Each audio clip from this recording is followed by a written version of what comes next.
নিত্য প্রয়োজনীয় পণ্যের দাম নিয়ন্ত্রণে চট্টগ্রামের রিয়াজউদ্দিন বাজারে অভিযান পরিচালনা করেছে জেলা প্রশাসনের গঠিত টাস্ক ফোর্স। দুপুরে জেলা প্রশাসক ফরিদা খানম এ অভিযানের নেতৃত্ব দেন। এ সময় তিনি বাজারে সয়াবিন তেল, মাংস, লেবু সহ বিভিন্ন পণ্যের দাম তদারকি করেন। জানান, নিত্য প্রয়োজনীয় পণ্য কিনতে ভোক্তারা যাতে কোনোভাবে প্রতারিত না হন এজন্য তদারকি করা হচ্ছে। এছাড়া বাজারে সয়াবিন তেলের সংকট এখন নেই, দ্রব্যমূল্যের দামও সহনীয়। গেল যে কোনো রমজানের চেয়ে এবারে মানুষ অনেকটা স্বস্তিতে আছে বলে জানান জেলা প্রশাসক। এ সময় তিনি বেশ কিছু প্রতিষ্ঠানকে নানা অনিয়মের কারণে জরিমানা ও সতর্ক করেন। পুরো রমজান জুড়ে এই অভিযান অব্যাহত থাকবে বলে জানান তিনি।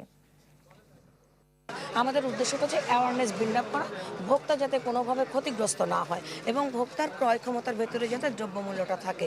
তো আজকে আমরা লেবুর বাজার দেখলাম, শসা দেখলাম, কাঁচা মরিচ দেখলাম, এই সময় দেখলাম তেল দেখলাম, সব কিছু মিলিয়ে কিন্তু ভোক্তা যারা ক্রেতা বাজার নিয়ে যাচ্ছিল তাদের সঙ্গে আমরা কথা বলেছি। তারা কিন্তু বলেছে যে বাজার সহনীয় পর্যায়ে আছে, ভোক্তা মূলত সন্তুষ্টিতে ভুগছে, মানে সন্তুষ্টিতে আছে।